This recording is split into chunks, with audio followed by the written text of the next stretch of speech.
Shalom, queridos, Deus abençoe a vida de vocês. Vamos finalizar, 2 Timóteo, último capítulo, capítulo 4. Paulo já começa ali, falando a Timóteo. Deixa eu posicionar aqui melhor. Isso. Sobre a questão de anunciar a palavra, Ele, nesse mesmo versículo, no versículo 2, ele cita assim, convença, censure e exorte, tá? Só que ele está falando de ensino, tá? Se a gente voltar lá no capítulo 3, versículo 16, ele está falando exatamente sobre o uso das escrituras, tá? Então não é convença, censure, exorte, ensine as coisas que estão na sua cabeça. É baseado naquilo que está escrito, tá bom? Lembra que a palavra tem o poder de convencer, né? Então é desta forma que Paulo está falando, tá? Ele vai falar mais uma vez sobre mitos, Nós já vimos ele falando sobre mitos, 1 Timóteo, no primeiro capítulo. No capítulo 4 também a gente tem ali uma citação no versículo 7. E no versículo 5 ele bota, quem anuncia as boas obras, tá? Aí é uma tradução do grego, tá? Da palavra evangelho, ou evangelisto, tá? Tem mais a ver com o termo evangelista, que é um termo que, por exemplo, foi cunhado para Filipe, em Atos capítulo 21 isso fica bem descrito.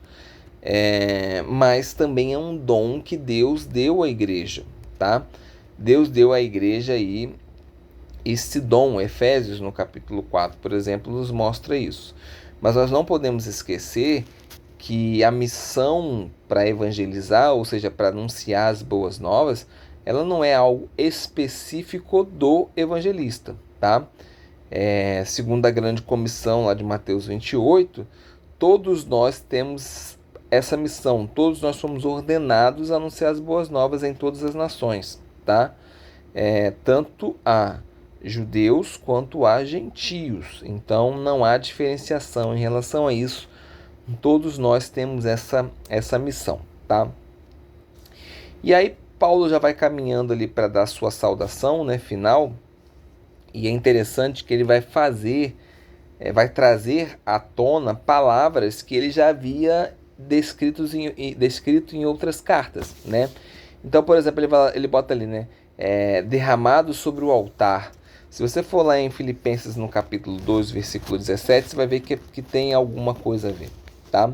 Ele usa a palavra partida, que também é utilizada ali em Filipenses no capítulo 1, versículo 23.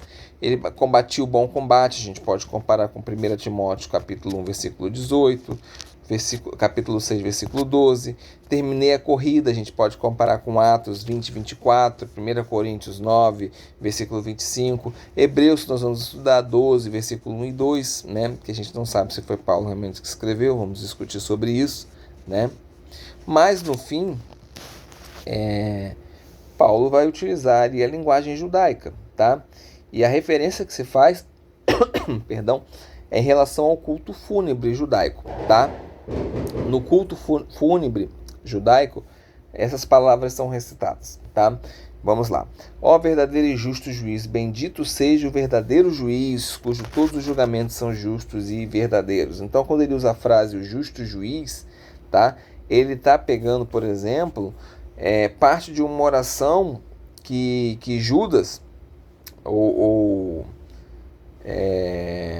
não lembro como foi traduzido esse nome aí, Judá, mas eu não lembro qual, acho que foi Judas mesmo, Judas Macabeu, eu não me lembro agora, mas Yehudá HaMacabi,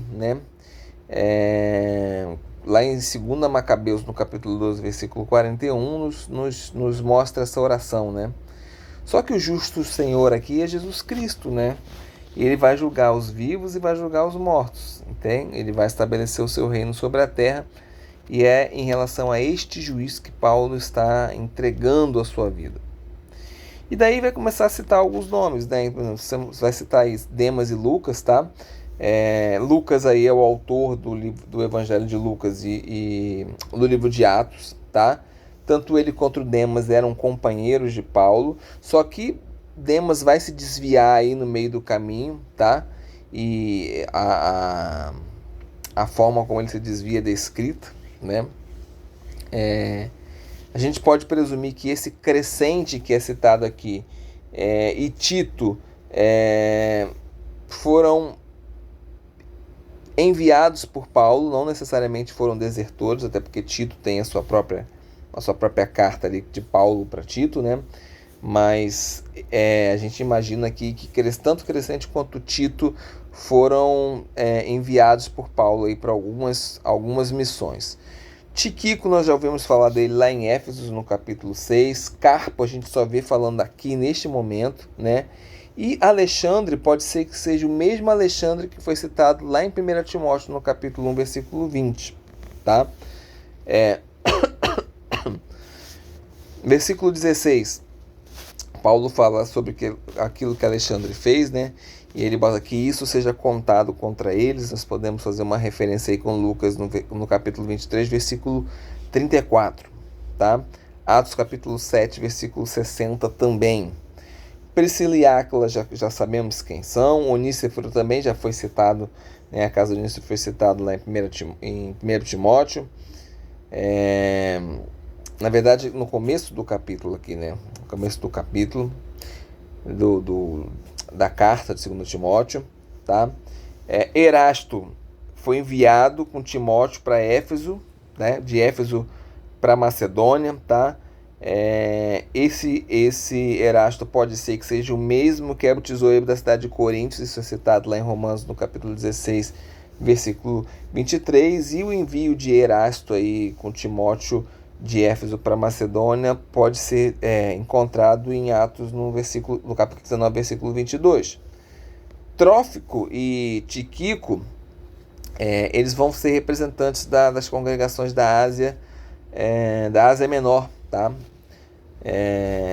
E eles acompanharam Paulo durante um tempo, né? E no momento, inclusive, que ele levou a contribuição das congregações para os judeus messiânicos lá de Jerusalém, né? Atos no capítulo 20, versículo 4 e 21, 29 também, tá?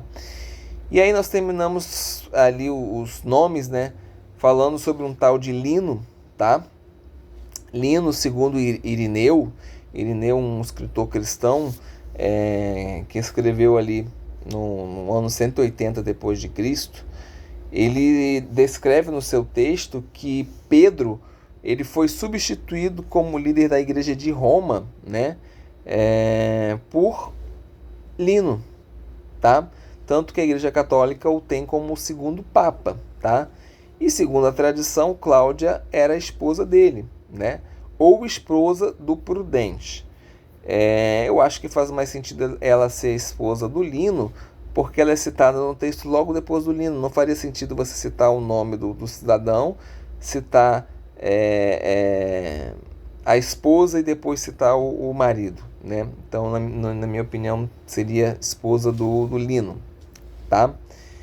E aqui nós terminamos o capítulo 4, terminamos a carta de 2 Timóteo, e agora temos uma missão muito importante, que é estudar Hebreus, tá? E eu espero que você esteja comigo aí nessa aventura aí pela palavra, que Deus possa te abençoar grandiosamente e que o Espírito Santo possa nos ajudar a trazer a verdade para vocês. Deus abençoe. Shalom.